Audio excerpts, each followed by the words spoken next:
Joy for She, and I'll be doing my oral presentation on the poem In the Waiting Room by Elizabeth Bishop. Now I'll go over my main points.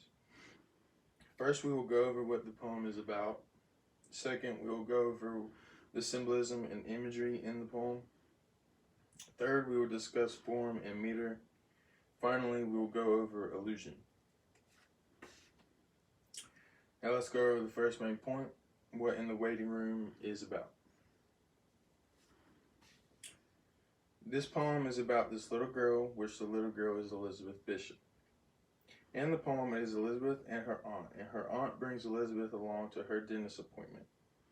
When they get into the dentist, Elizabeth has to wait in the waiting room. Once she is in the waiting room, she sees that she is surrounded by older people, which she is in there.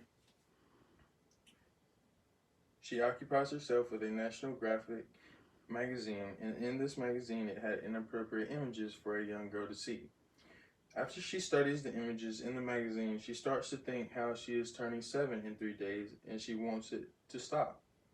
She felt like everyone was falling off the world, but she is also still interested in the mystery of identity. Like, why should she be who she is? What binds her to her aunt and her family?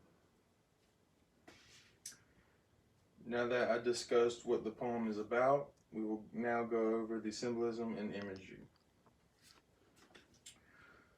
The National Geographic is a good example of these because lines 14 through 35, Elizabeth describes her experience of reading the magazine.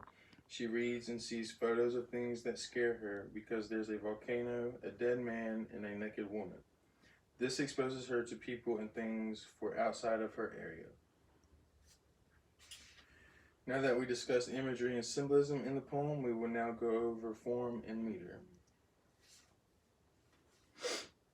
This poem was written in free verse. It has two set rhyme scheme, or meter.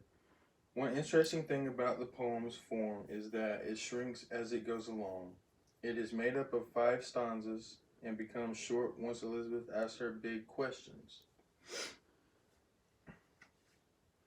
Now that we discussed form and meter, we will go over allusion in the poem.